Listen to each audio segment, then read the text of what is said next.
Hello അസ്സാം വലൈക്കും. അപ്പോൾ ഇന്നത്തെ വീഡിയോ നമ്മൾ ഹോസ്പിറ്റൽ ബാഗ് പാക്കിംഗ് വീഡിയോ ആണ് കേട്ടോ.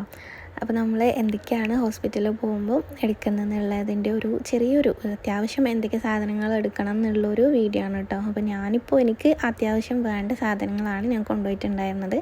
ഒരുപാട് ഐറ്റംസ് ഒന്നുമില്ല, നമ്മൾ മെയിനായിട്ട് നമുക്ക് വേണ്ട കുറച്ച് കാര്യങ്ങൾ മാത്രമേ ഞാൻ എടുത്തിട്ടുള്ളൂ. അപ്പോൾ നമ്മൾ ഫസ്റ്റിൽ തന്നെ ഈ ഒരു സ്ലീപ്പിംഗ് ബാഗാണ് കേട്ടോ എടുത്തിട്ടുള്ളത്. സ്ലീപ്പിംഗ് ബാഗ് നല്ല യൂസ്ഫുള്ളാണ്.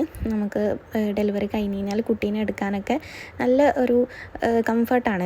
എല്ലാവർക്കും എടുക്കാൻ പറ്റും, ആണുങ്ങൾക്കൊക്കെ എടുക്കാനും വേണ്ടിയിട്ട് നല്ല കംഫർട്ടാണ്. അതുകൊണ്ടാണ് കേട്ടോ സ്ലീപ്പിംഗ് ബാഗ് നമ്മൾ കൊണ്ടുപോകുന്നത് ഹോസ്പിറ്റലിലേക്ക്. പിന്നെ ബേബിക്ക് വേണ്ടിയിട്ടുള്ള കുറച്ച് ക്ലോത്താണ് കേട്ടോ. അപ്പോൾ അത് എന്തെങ്കിലും യൂറിനൊക്കെ പാസ് ചെയ്താൽ യൂസ് ചെയ്യാനും വേണ്ടിയിട്ട് കുറച്ച് ക്ലോത്ത് എടുത്തിട്ടുണ്ട്. പിന്നെ ഒരു നൈറ്റിയും സ്കേർട്ടും ഷാളും ഒന്നിച്ച് വെച്ചിട്ടുണ്ട്. അത് ഡെലിവറിക്ക് പോകുമ്പോൾ എടുക്കാനും വേണ്ടിയിട്ടുള്ളതാണ് കേട്ടോ. അപ്പോൾ അതൊരു സെറ്റായിട്ട് വെച്ച് കൊടുത്തിട്ടുണ്ട്. കുളിക്കാനൊരു തോർത്തും കൂടി എടുത്തിട്ടുണ്ട്. പിന്നെ ബേബിക്കുള്ള കുറച്ച് ഡ്രസ്സാണ് കേട്ടോ. ചെറിയ കെട്ടുടുപ്പിന് പകരം